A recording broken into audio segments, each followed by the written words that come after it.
Okay, let's dive right into this. Welcome, everyone, to today's Explainer. We are looking at the absolutely wild, contentious, and just flat-out fascinating history of WNBA travel logistics.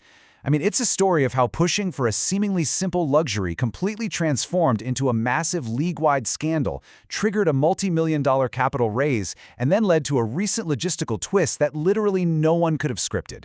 So picture this for a second. You've spent years fighting for the basic right to fly on a private charter plane instead of squeezing into cramped commercial flights, right? You finally get it.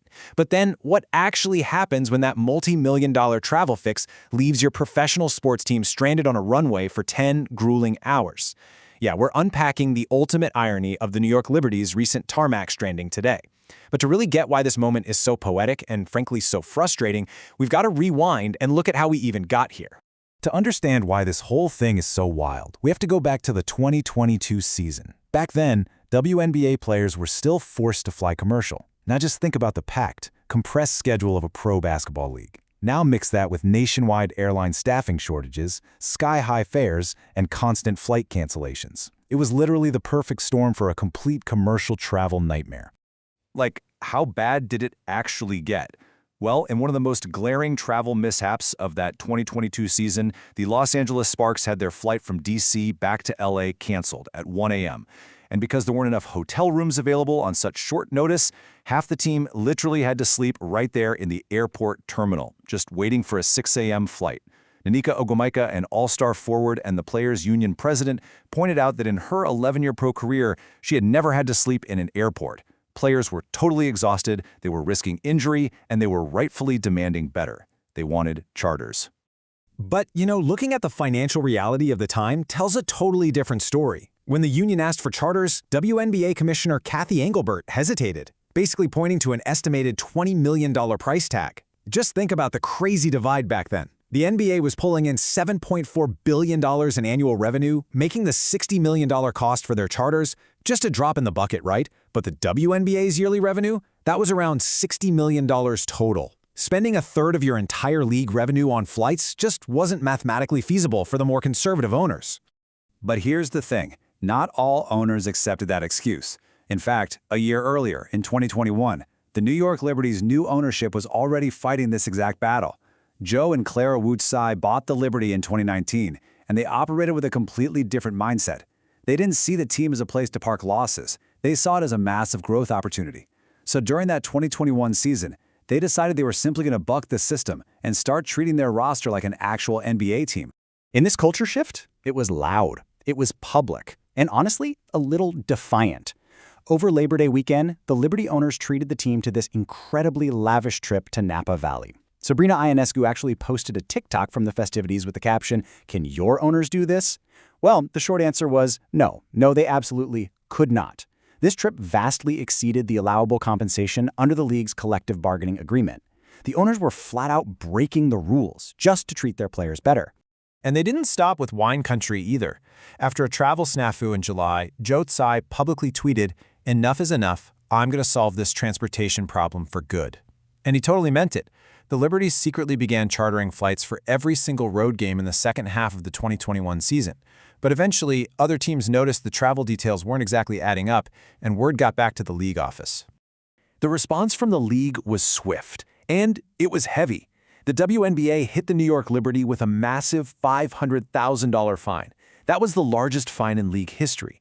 They were essentially being punished for providing an unauthorized competitive advantage through better working conditions. So the really crucial point here is just how close the Liberty actually came to losing absolutely everything over this. Because that $500,000, that was just the negotiated penalty. Behind the scenes, the league's general counsel originally floated a $1 million fine. They discussed stripping the team of every draft pick they had ever seen. There were even talks of suspending ownership, or get this, terminating the franchise entirely. The league was dealing with a massive internal tug-of-war between the old-school, budget-conscious owners and these aggressive new investors who just wanted to force growth. Okay, fast forward to 2024. To bridge this huge financial divide and stop all the infighting, Commissioner Engelbert executed a massive $75 million capital raise, selling equity to both inside and outside investors. And this influx of cash finally allowed the WNBA to implement full-season charter flights for all teams. It was this monumental victory for player welfare, officially ending the days of cramped commercial seating and those brutal 6 a.m. layovers. Which brings us right to the climax of our explainer today, July 2026. After fighting tooth and nail, risking franchise termination, and paying a literal record fine to secure charter travel, the New York Liberty experienced a profoundly ironic tarmac twist. So here's what happened. The Liberty were scheduled to fly out on a Wednesday for a Thursday game against the Dallas Wings down in Arlington, Texas. They boarded their highly coveted charter flight, expecting a seamless, luxurious trip. Instead, they sat there, and they sat there. 10 hours later, they were still stuck on the tarmac. By Thursday, the WNBA had absolutely no choice but to officially postpone the game. It got rescheduled for the following Monday. But you want to know the most staggering part of all this? Due to persistent mechanical issues, the aircraft never even departed its original airport. So for nearly half a day, the plane effectively functioned as a very expensive, very cramped waiting room right where they started. Just think about the sheer physical toll here for a second. You have a roster of elite professional athletes, most of them well over 6 feet tall, trapped in a metal tube for 10 agonizing hours. Food is super limited, sleep is practically impossible, and muscles are cramping up. I mean, this is exactly the kind of physical toll the charter program was supposed to eradicate in the first place. Liberty rookie Pauline Astier captured the mood perfectly. She posted a simple but totally exasperated update to her Instagram, still on the tarmac. It is just such a relatable moment. It brings this massive, abstract logistics failure right down to the human level of a frustrated person just holding a phone on a plane. Because no amount of league funding makes sitting in a grounded airplane for 10 hours any more bearable. And the competitive fallout for the team is severe. The Liberty were already on a 3-game losing streak. Imagine trying to prep for a massive presentation at work, only to have your schedule entirely scrambled at the absolute last minute. That is exactly what happened to their scouting routines here.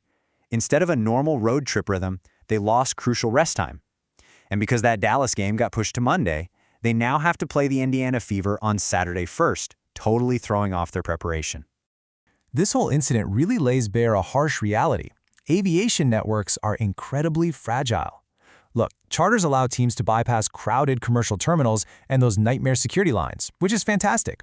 But they are still airplanes. They are still subject to the exact same air traffic congestion, ground crew shortages, unpredictable weather, and mechanical failures as every single other plane up in the sky.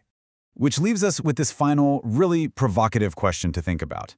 Does standardizing luxury travel truly insulate you from the fragile realities of the global aviation network? The WNBA travel saga shows us that while money and rule changes can absolutely buy comfort and dignity, in the complex world of global logistics, it doesn't solve absolutely everything. Sometimes you're just stuck on the tarmac. Thanks so much for joining me for this explainer, and definitely keep an eye out for how the league handles these travel curveballs moving forward.